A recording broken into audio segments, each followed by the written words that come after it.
Welcome to another episode of Dante's Dialogues. Welcome back. I really appreciate you coming in, especially if you are a recurring listener. If you are a new listener, welcome. Today we are going to be talking about the Raw before Mania that happened this past Monday. I'm recording this on April 3rd, which is Wednesday, as we are preparing for Wrestlemania this coming weekend. I'm going to kind of go over the show, my thoughts on each segment, kind of how I felt about everything, what I expect to come of each situation. Probably give a little, not predictions on WrestleMania because we already kind of talked about that, even if it was a little scatterbrained. But we're going to kind of talk about the implications of these matches and these segments and stuff. So that should be a lot of fun. So let's get right into it. After we finish with this, we're gonna go over my manga experience since the last episode, which has been a lot of fun. So I'm looking forward to talking about that. That will be more shooting from the hip, not having anything written down, just kind of talk about what I've been reading and, the things that have been exciting me. So let's get into it. So, start the show. The Rock comes out, does his amazing villain heel entrance that I love so much. He's kind of doing his normal spiel that he's been doing the last few weeks, kind of since this all started. But then, he shows these videos of these kids crying because he made Cody bleed. And, he's like, oh, it breaks my heart. He's playing that, good guy or good heart in a bad guy. But then he's like, tell your kids to get in front of the camera. And then, I'm going to tell them that a man's got to do what a man's got to do sometimes. So, he still showed that villain in him who got a little heart. I really liked that part of the segment. Everything else just kind of sounded like the same thing being written or said over and over. So, but it was still good. It's The Rock. When he speaks, you listen. His cousin comes out, Tribal Chief Roman Reigns. He has a pretty good segment. I feel like the documentary on him that came out really kind of helped propel him back up. For a little bit, it was really feeling like The Rock had taken his spotlight in a way. Like everything was about The Rock. Kind of like forgot about Roman. He was a second thought, an afterthought to The Rock. But the documentary, that was an amazing documentary. I watched it the other day. Fantastic. You really get to see how important he is. Like he's a literal kind of tribal chief in real life. Not to that extent, but he's very important to his family. And he's helped them a lot along the way. So, respect to him on the personal level. But, he comes out and he's taking control. He's taking charge again. He silences the crowd with a big old no yeet because they're just yeeting while he's out there. But his promo felt good. It felt powerful. He's over there thanking The Rock for, taking care of Cody. And, he's not doing the whole, you didn't do that on my watch. Like, you should have, ran it by me. He didn't do none of that. He said, look, you handled business. You went above and beyond. Thank you. So you haven't really seen that with the Usos or Solo, but that's because, they don't do like what The Rock does where he goes and, makes a man bleed and beats him up even after the cameras go off. So that was good. And then as Roman's going about what he's saying, Rollins comes and interrupts him. He's out in the crowd, Shield style. While shooting his promo, this dude's got a camera in his face the whole time, which was got to be frustrating. He kept a straight face. He never once blinked, in that dude's direction. But man, it looked so frustrating. But anyway, so Rollins is shooting his promo on them, saying, I'm not going to go in there. I know it's a trap, whatever. So then he's saying that he wants to have the biggest Raw before Mania main event of all time. Challenges The Rock. And then he says that The Rock doesn't have the balls. Maybe his cousin has gotten the balls over the last few years because, as some of you may know, Rollins has had Roman's number for years. He might not be the champion, or might be the champion, right? But he's had Roman's number pretty much since they came up to WWE from NXT. So, he's like, if you've had the balls now, like I'll face you. Like he's trying to have this big match, crowd's going crazy. Rock gets on the mic, says, you're not fighting me. You're not fighting Roman. You will fight. And as you can assume, Solo Sikoa. So you go from this like dreamy singles match to just another solo match. So that happens. Cool. Well, The Rock decides that it's going to be a Bloodline Rules, which I like, because we get to kind of see what it meant, which it just basically means no disqualification. I mean, it could be like in our rules only our family can come out. I don't know, but because the match never like really ended, if I remember correctly, on Monday, it kind of just ended to the scattered, mess. But we'll get to the main event later, kind of go over details about that. So match was set up for the main event of Monday Night Raw. As we come out of commercial break, we go ahead and see Sami Zayn and Chad Gable, which actually there might have been a tag match in between that. I think it was the New Day and DIY versus the Judgment Day. I think that happened Monday. And if that was the case, I think that Judgment Day won pretty dominantly. Johnny Gargano had a really scary jump out the ring, hit his head, but he was back in the match, so hopefully he's okay. But that was a good match. I just kind of forgot about it. I can't remember if that was Friday or Monday, but I was like, that had to have been Monday. So after that, we get Sami Zayn and Chad Gable, who are training together. Chad Gable is trying to train Sami Zayn to, think differently and wrestle differently when it comes to Gunther, because he's a different kind of beast. You can't be distracted. You can't let him play the mind games. And obviously Sami has a tendency to get mind gamed. So they're going through their training. It's a pretty cool little segment, nothing crazy. We do find out that with Paul Heyman going into the Hall of Fame, we weren't really sure who was going to induct him. Obviously, there was a point in time where Brock Lesnar would have probably been the guy, or an ECW guy maybe. But we know with everything going on legally, Brock Lesnar will not be that guy. But it will be the Tribal Chief, Roman Reigns, will be inducting Paul Heyman into the Hall of Fame.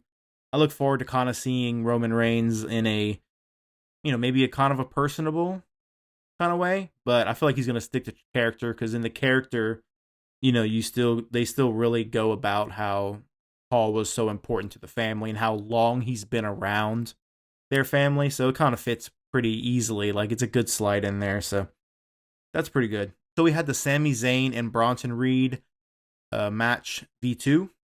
We've seen Bronson Reed beat Sami Zayn. So this match is going pretty well. Sami Zayn is en route to try to win the match, setting up.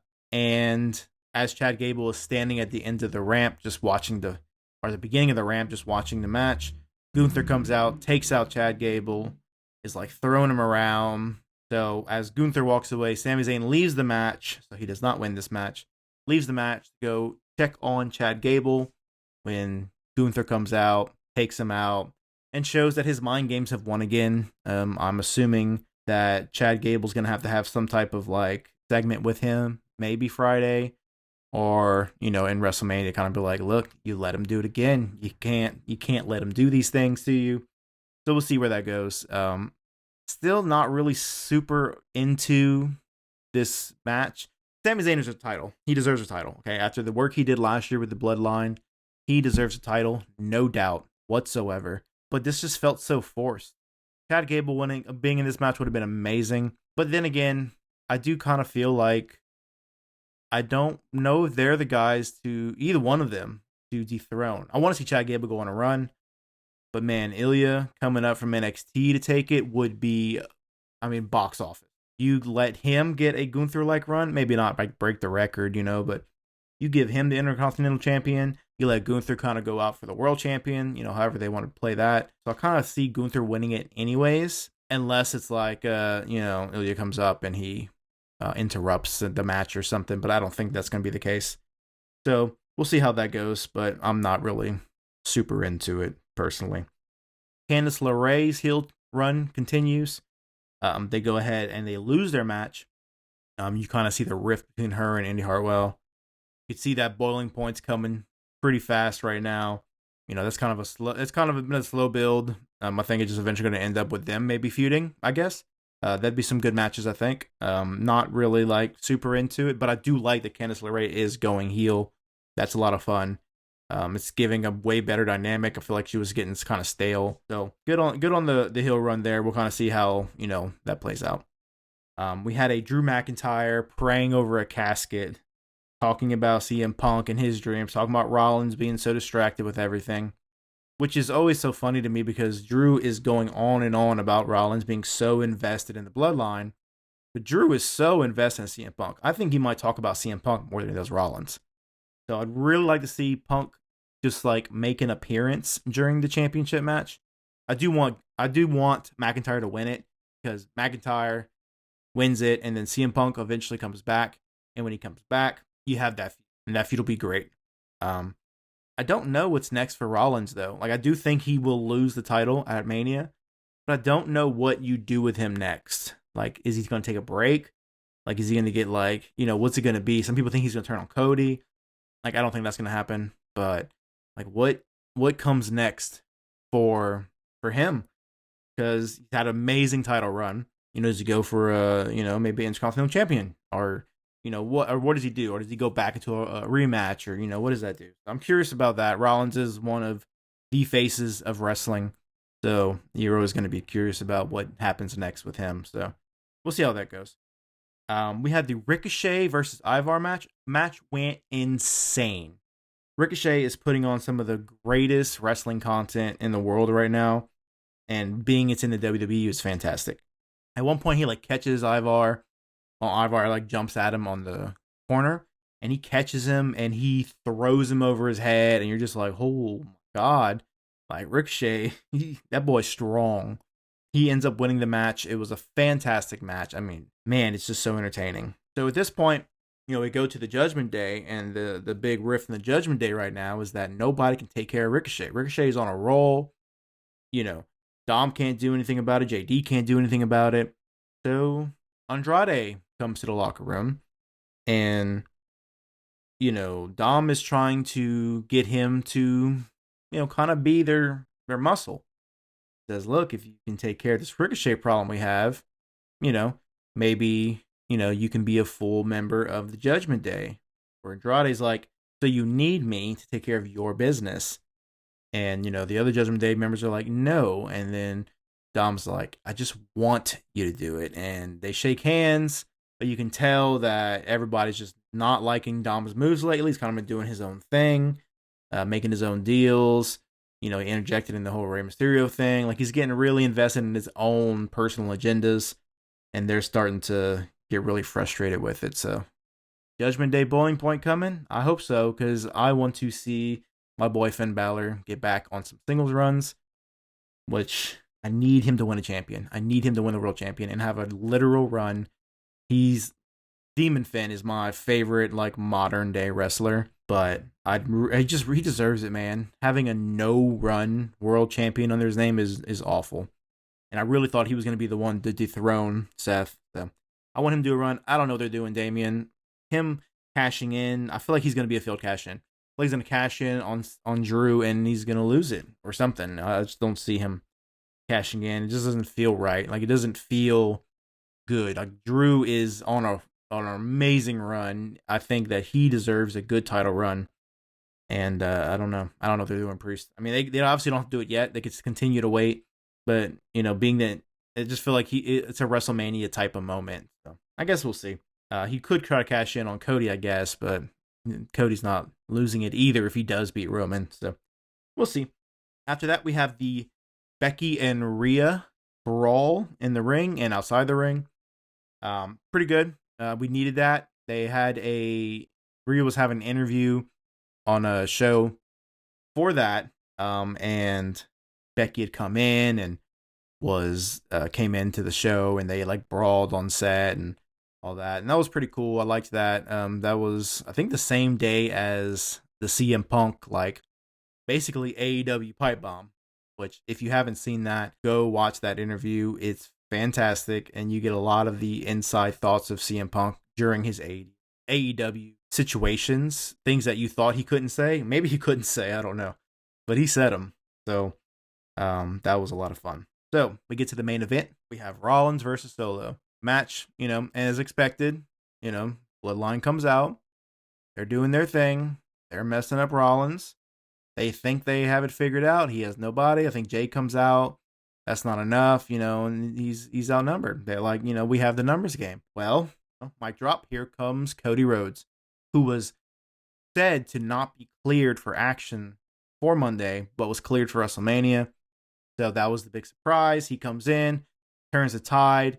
they're about to rock bottom the Rock through a table where Roman comes from under the ring to take them out, and then they just dominate the Rock, and Roman just destroy them like nothing, like they're little insects.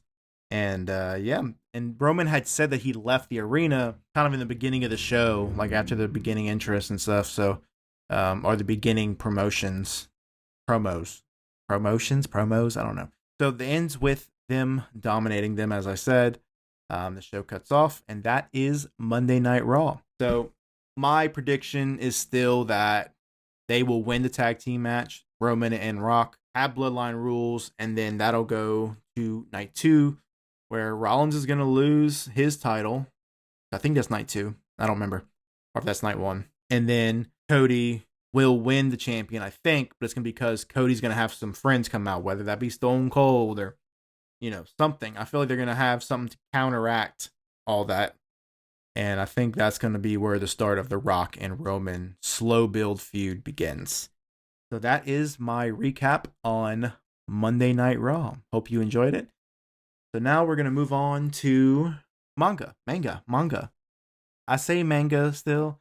I'm still not sure if manga is like the only correct way, which usually a word only has one real correct way to say it, but I'm trying to get there. I try to correct myself when I'm talking. I try to say manga, so I'm saying it right. But I've been saying manga every time somebody would talk about it, so hopefully I'm right. And I could just keep saying the way I'm saying it, but I'm sure I'm wrong. So I did finish Demon Slayer. Oh man, what a ride. I cannot wait until Demon Slayer is out. Like the whole animation is out because, man, that final stretch is going to be beautiful. I mean, they're going to have some of the best, colorization in the fighting scenes and just the production. Oh man, I can't wait. I cannot wait. Like the Hashira training, which is coming up, is going to be cool, but I think it's going to be even better once we get to the next stage after that, which is that's when the real things get going. So I can't wait for that. If you have not read the Demon Slayer manga, I'm not going to spoil anything. This is not going to be me spoiling things that happen in the mangas that I read. Just kind of my feelings about what I've read so far, and try to be as little detailed as possible in terms of what's actually happening in the story, but more about just what it's made me feel while reading it. So I decided once I finished that, I would move over to Jujutsu Kaisen. I'm a big fan of Jujutsu Kaisen. I think we're not getting a new season, I think, in anime until like 2026, I think I saw. It's going to be a while. So we're going to be waiting for a good little bit. So I decided to jump on the reading, which the manga is not over. That is still ongoing. So it's not like they need to be in any rush to make content. But I'll tell you one thing is that, man, they just have those scenes in anime where you're like, or in mangas, where you're like, man, that is the scene before shit goes down. That is the scene before shit goes down. And man, there have a few of those in the little bit of Jujutsu Kaisen I've read so far. I started where the anime ended, and I am about 20 chapters away from being caught up until the newest chapter drops, I think in like 4 days or something like that. So I'm getting pretty close. I've seen a lot of things that I will not spoil from anybody. I will say that Maki, she's him. I'm telling you, she is him. Just wait. You can think whatever you think about Maki right now. I could tell you why, but she's him, okay? And that's be ready, because that's going to be some animation glory right there. But yeah, we have about 20 chapters left of that. I'm looking forward to getting through the rest of it. Next, after that, I'm a big Naruto guy. As I've said, I think in my first episode, it's my favorite anime of all time. A lot of nostalgic purposes, make it that way. But I think I want to go to Boruto. I'm really in between quite a few. Like, I kind of want to get on Black Clover because I did binge like the whole show in less than a month. But I think I want to get into Boruto because Boruto finally started to get good. Like, the problem with Boruto was it started, like anime at least, I didn't read it up until, I'm just starting to read now. But in the anime, Boruto was very copycat. You just saw the same crap you saw in Naruto. Like, you're just making the same storylines, the same endings of these storylines. It was kind of boring. It was repetitive. But towards the end, they finally started to develop their own personality, and it made me really start to enjoy it. So I'm really looking forward to reading it, especially post time skip. I think I'm going to jump on that from where the anime ends. And it's going to be a lot easier to, really enjoy a Boruto or Naruto without watching animes and not having to watch or figure out if you're watching 4 or 5 episodes of fillers, right? So that'll be a lot of fun. But I'm really in between that, Black Clover. I was thinking about starting Chainsaw Man. I got a list. I got like 7 or 8 already on my favorites list, maybe even 10 that I want to get going. I mean, sometimes I read like 60 chapters in a day. Sometimes, I mean, I've really, really jumped into this, and I am obsessed. My girlfriend, being the greatest thing ever, bought me the first volume of Solo Leveling. It was like half price on Amazon. We saw it at Second and Charles for like $20 and looked up on Amazon, it was $10. And I was like, man, that's one of the series that I want every single copy of. It's such a beautiful manga to read. I really can't wait to get them all and be able to read them from start to finish. And I'm watching the anime, and the anime is a lot of fun, but I do want to actually read it start to finish. I think there's only 9 volumes right now, so $20 a pop is a lot of money to get them one at a time slowly. So that's kind of been my manga experience recently. I'm obsessed. I mean, obsessed might even be like not strong enough. I mean, I don't really get new hobbies. I like sports. I like wrestling. I've been liking sports since like, mid 2000s. I've been liking wrestling since I was walking, when I first started walking. So these are things that have been lifelong things. I've never really had another hobby that took over and I really grasped, I've done a bunch of different things. I've tried a bunch of different types of hobbies, but they just never really stuck with me. I play video games too, but I guess it's a hobby. But that's also been my whole life. I've been playing Mario when I was a kid, and Star Fox, and now playing whether it be Apex or playing The Last of Us. And if it becomes an interest, if somebody thinks that would be an interesting topic, I'd love to kind of go over my favorite games, maybe one episode. We'll see. But I'll tell you right now, I do have a Last of Us tattoo on my right forearm, so I think he could figure out at least one of them. So that'll probably be today's episode. It's a little short. I am going to do a WrestleMania recap for next week. Obviously, the WrestleMania is Saturday and Sunday. Probably won't be able to record Monday, so probably Tuesday I'll record and kind of go over every match, which could be pretty long.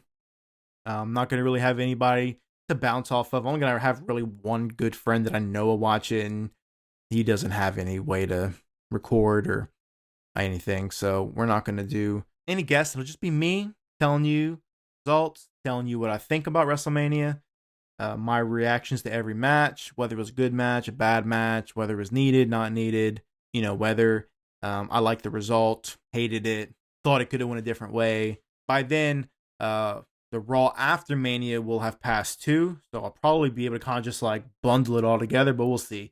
Might just stick to WrestleMania if it's a long episode. So thank you all for listening. I don't care if there's one of you, or 3 of you, or none of you. I love talking about these things. I've really enjoyed doing these episodes. I know I haven't had a lot of viewers. It's mostly just close friends who are watching it or listening to it for me, and I appreciate and love you guys for that. But I'm enjoying this, and I do hope that we can start to establish a viewership, get more people interested, people that want to talk about wrestling, whether it's manga, sports, Not really sure what direction we're going to make as a primary yet. I mean, I can't really talk about what I'm reading every time without being spoiling, right? So manga's probably not going to be a primary. Wrestling could be a primary. I watch every Monday night and Friday night. Usually don't watch it live, but I watch it. So that could be a pretty primary. Sports, obviously, is always going to be pretty dominant, but it's going to have off seasons where things aren't really popping all the time. So just be on this journey with me. Let's figure out what we want to talk about. Let's see, what kind of fan base likes the things I talk about. Maybe the wrestling people don't like what I talk about. Maybe they don't like the way I go about the matches or my opinions, and that's okay. Maybe people really do like listening to my experiences with manga and what I'm reading, and maybe it gets them hyped for what they should read next. We'll see. But thank you all for listening.